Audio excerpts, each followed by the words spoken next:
Hey, what's up there, YouTubers and those who may be watching this on Facebook? It's me again, Brian, aka Gamer, excuse me, 55551, and I am back with a video game review. And for this review, we're going to be taking a look at the Nintendo eShop release of BladeiiThe Return of Evil, which is available on the Nintendo Switch, which is also available on Android and ISO. I'm not sure if it's released on the App Store. I've gone there many times. I haven't seen it. Maybe it is, maybe it isn't, but who knows. And if you're interested in any gameplay footage, I will have a link in the description and you can check it out yourself. Excuse me. Now, when it comes to mobile games don't exactly have the greatest reputation of all time. Most of it, a lot of it comes off as developers are either putting stuff that are either rip-offs of other games to basically the dreaded microtransactions, where developers find multiple ways to try to nickel and dime you to death. And there have been games that have been known to do that. A lot of them. Most infamous are games like Candy Crush, to basically Clash of Clans, to even basically the kind of stuff EA pulled with Dragon Keeper Mobile at that game, with the amount of backlash that has garnished with that one. BladeiiThe is kind of an interesting kind of a game, though. This is a game that was developed, and I think it was released originally in South Korea before it started to be released on ISO and Android. And what it was basically a Diablo-like game and all. And so a Diablo type of a game. So when I heard that they were bringing this over to the Nintendo Switch, I wasn't 100% sold on the idea at the time, especially when Bethesda brought Elder Scrolls Blade, a game I did a review on that one, which as a mobile game, as a game on the phone, I thought it was not as bad as a lot of people made it out to be, but like any other thing, it is a mobile game and has microtransactions and so forth. Well, after trying it out for a bit, I have to say BladeiiThe The Return of Evil on the Nintendo Switch is a game that kind of surprised me a little bit. And while I don't think it's going to give games like, say, Diablo or, say, the release of Marvel Ultimate Alliance 3 a run for its money, it's certainly definitely one of the better mobile games, or a game where someone brought a mobile game over to the Switch. That certainly is, in my opinion, a cut above those games. So why don't we get started with our pros and cons, and we'll start off first with the pro. And the first pro I could give is, excuse me, is the graphics. For a game that was originally designed for mobile, I honestly have to say the visuals and the graphics of the games are not that bad, especially for a game running on the Unreal Engine 4 to be exact. I mean, it's not going to look as spectacular as, say, other games that may have run on Unreal Engine 4, but it's still very impressive and so forth. I like some of the art designs and the character designs of the game, even though most of it leans a little bit more towards fan service and all that stuff, but you know what, that's not really a big deal for me or anything like that. So visually speaking, for a game that was designed for mobile devices, it's not that bad at all. The next thing I do want to talk about is the combat and the gameplay, and the gameplay here is very Diablo-like. This is basically a top-down hack and slash style of a game. You have your attacks, you got special moves and so forth, and it also has a loot system in it, where at the end of every level, you'll get like a loot, and some of that loot can be used to basically improve your character. Other times you could sell it and all that stuff. So and so forth. So it follows very much like a Diablo-like gameplay. Point out is that I can't see myself, even though I haven't played it on phones or tablets, I can't see myself playing this on a phone or tablet after playing it on the Nintendo Switch, especially using like button commands and so forth. Not that I think touchscreen controls are bad. When implemented correctly, touchscreen controls can be a good thing and all, but I just feel for a game that is fast-paced and Diablo-like, though, I just feel like using a controller seems more comfortable than using, say, a touchscreen and all.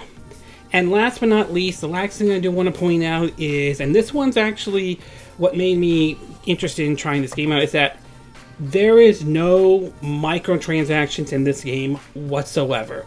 Despite this game being released on mobile devices with microtransactions and so forth, there is none in this game at all.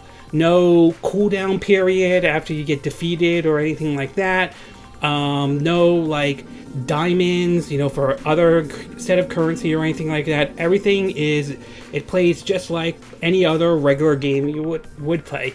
It's $25 off in the Nintendo eShop last time I remembered,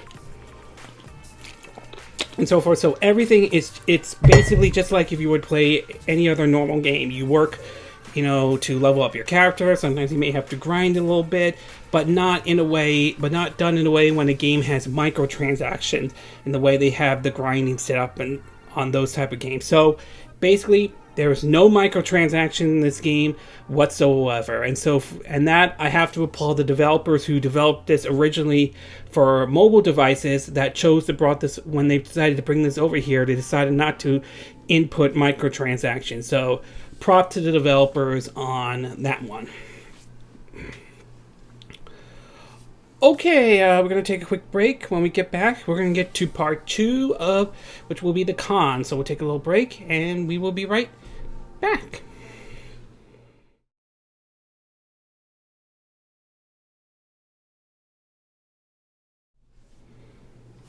Okay, and we are back with part 2 of our video game review of BladeiiTheReturnofEvil, The Return of Evil for the Nintendo Switch. And I believe the game is also available on Android and on ISO devices, although, as like I said, I have been unable to find it on the App Store, so I don't know if it's still, if they just took it down or it never got released there and so forth. So anyway, now that I gave you the pros for BladeiiTheReturnofEvil, The Return of Evil for the Nintendo Switch, why don't we get started with the cons? And like the pros, there are 3 cons that I could think of. The first one I do want to point out is the game is a single-player only experience type of a game. Now, to me, that's not a huge deal or anything like that. I'm usually into single-player type games or single-player games with single-player experience. I know some people may not be big on that, but to me, I am. That said, though, it might be an issue for some people. And I do think it is somewhat a little bit disappointing that they don't have like a multiplayer mode in this version of BladeiiTheReturnofEvil, The Return of Evil on the Nintendo for the Switch version, let alone like any option to play the game, you know, like co-op or like online, like you would with like say a game like Diablo 3 or Marvel Ultimate Alliance 3 and so forth. So it's a single player only experience. Like I said, it doesn't bother me, but it might be an issue for some people out there.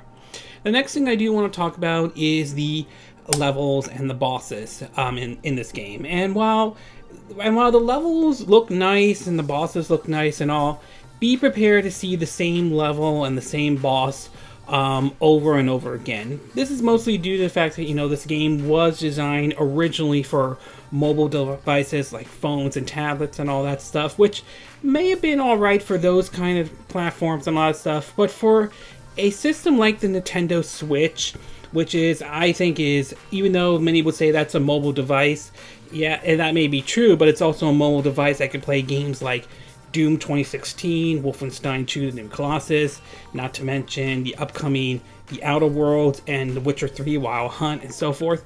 But anyway, for me, it would have been nice to see if the developers had maybe like make the levels a little bit longer, or maybe, you know, add some exclusive levels for basically the Switch version of BladeiiTheReturnofEvil, The Return of Evil. So the bosses and the levels aren't bad, but they are pretty much the same, and they are a little bit short considering this was developed for mobile devices, which for the most part, most mobile games are known for like that short bursts and so forth. So it would have been nice if they had added some stuff to make the Switch version interesting. And last but not least is the performance of the game. And I will say that while playing this in console mode or when it's docked, the game plays fine. In portable mode, I did notice the game kind of does take a little bit of a hit in the performance. I noticed the frame rate kind of is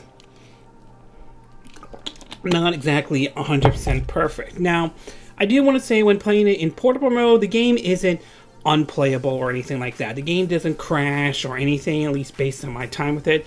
The game is still playable, it's still enjoyable and all that stuff, but it is noticeable when you see the frame rate kind of take a hit in a way.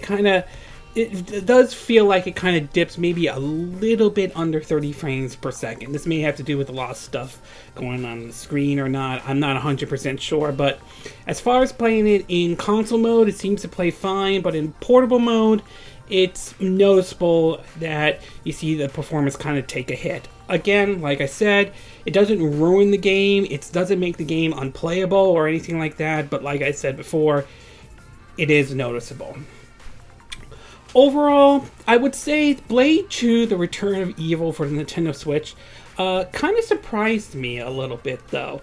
While I don't see this game overthrowing, say, Diablo 3 on the Nintendo Switch or the recent release of Marvel Ultimate Alliance 3, I will say the game isn't a disappointment in any way.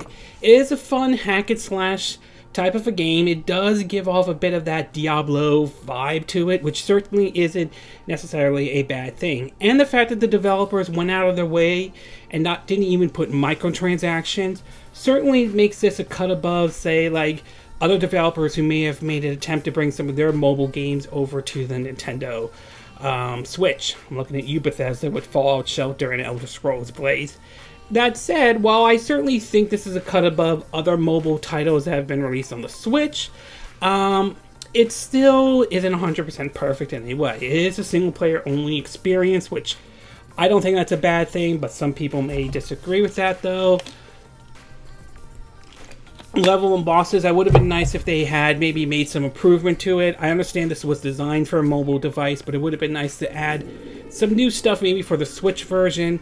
And performance-wise, like I said, while the game isn't unplayable, it is noticeable, and it would have been nice if they made some improvements in that.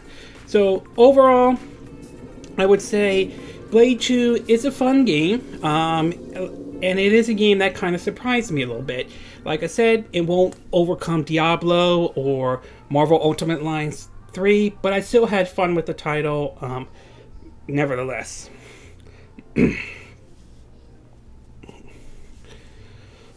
Okay, this concludes my video review of BladeiiTheReturnofEvil The Return of Evil for the Nintendo Switch. And again, these are my opinion. What are yours? What are your thoughts about BladeiiTheReturnofEvil The Return of Evil for the Nintendo Switch? Are you okay with a game like this that originally was a mobile game coming over to the Nintendo Switch? Are you pleased with how the developers were able to handle the Switch version in any way? If you had played the game or picked it up in any way? Do you think other mobile titles could fit well onto the Nintendo Switch? Or you really don't believe mobile titles should be coming to the Nintendo Switch at all? Did you like what I said in this video? Did you not like what I said? Do you have a difference of opinion from what I said?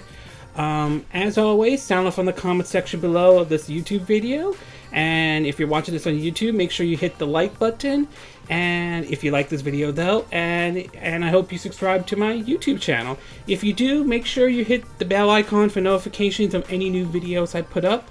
Also, feel free to share this video if you want to, and feel free to donate to my channel if you like. You could do it through PayPal Me or Patreon. Links will be in the description of this YouTube video. And I will see you again next time when I do another video. Hopefully that'll be soon. Until then, from Southern California, wish you all a good day then. Bye!